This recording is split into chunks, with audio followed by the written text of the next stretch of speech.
Hello friends, let's start sixth video of your chapter development. This chapter was the easiest chapter क्योंकि यहाँ पर हमने जितनी भी चीज़ें डिस्कस की हैं तो आप लोगों को कहीं ना कहीं ज़रूर लगा होगा कि इनमें से बहुत सारी चीज़ें आप लोगों को पहले से पता थी।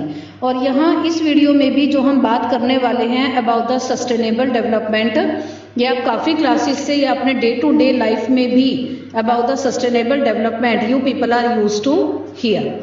So I am going to start the reading of the chapter Sustainability of Development.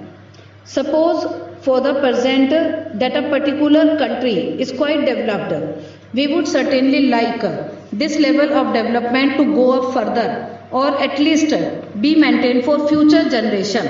अगर कोई कंट्री डेवलप्ड है तो वो चाहते हैं कि हम आगे आने वाले टाइम तक डेवलप्ड रहें. This is obviously desirable.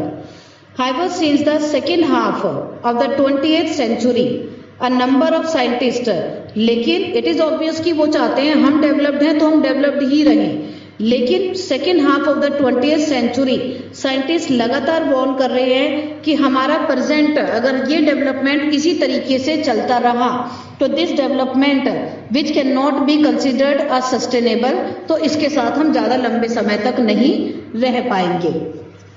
We will read this example one, ground water of the India. Recent evidence suggests that the groundwater is under serious threat of overuse in many parts of the country. आपको पता है कि India is a agriculturist country और हमारे farmer लगातार irrigation के लिए जमीनों को खोदते जा रहे हैं and this has become a serious threat for the ground water.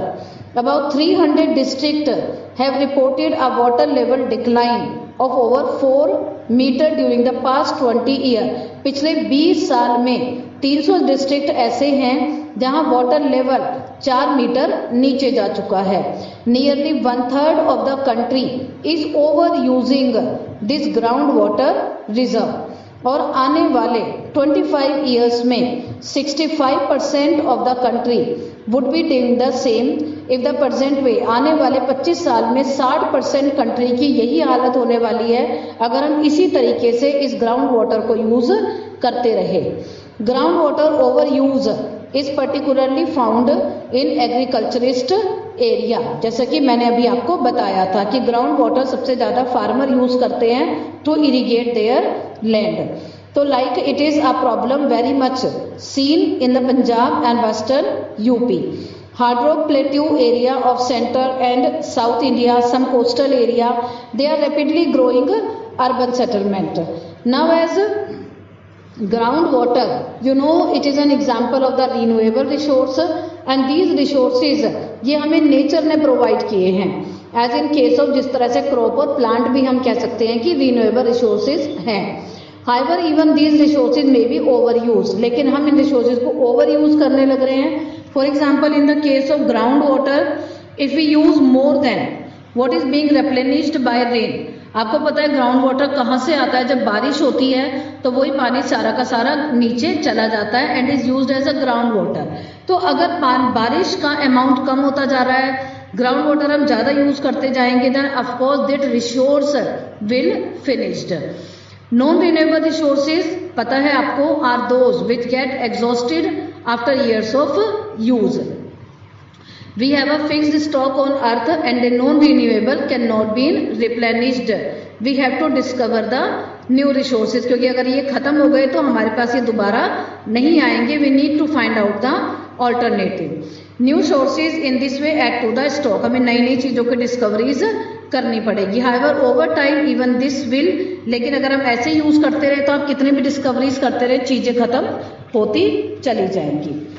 Now what are the consequences of the environmental degradation? Do not respect the national or the state boundary. This issue is no longer region और nation specific. और अगर हम environmental degradation की बात करते हैं तो अब ये किसी स्टेट की प्रॉब्लम नहीं रह गई है, किसी नेशन की प्रॉब्लम नहीं रह गई है. क्योंकि अगर कोई स्टेट कोई नेशन, एनवायरमेंट सबका है, आपस में जुड़ा हुआ है, तो वो it is not restricted by any boundary. Our future is linked together. World future is linked together. Sustainability of development is a new area of knowledge जहां हमारे scientist, economist, philosopher, social scientist सब मिलकर काम कर रहे हैं, लेकिन जब तक हम अपना कंट्रीब्यूशन नहीं देंगे उनके एफर्ट किसी भी काम के नहीं हैं. In general the question of development और प्रोग्रेस इज पेरिनियल. हमारा ये डेवलपमेंट का आइडिया जो हमने इतना को डिस्कस किया, किसी को ये चाहिए, किसी को वो चाहिए, ये डेवलपमेंट का आइडिया ऐसे ही धुल जाएगा, खत्म हो जाएगा जब सोसाइटी खत्म हो जाएगी. At all times, as a member of the society and as individual, we need to ask where we want to go, what we want to become, what is our goal. So the debate, हमें सिर्फ ये debate नहीं करनी है, हमें ये करना है, वो करना है, ऐसे डेवलपमेंट लानी है, तो हमें डेवलप करना है विद द सस्टेनेबल एडवांसमेंट. हमें आगे बढ़ना है बिना चीजों को खराब किए. So this is more important.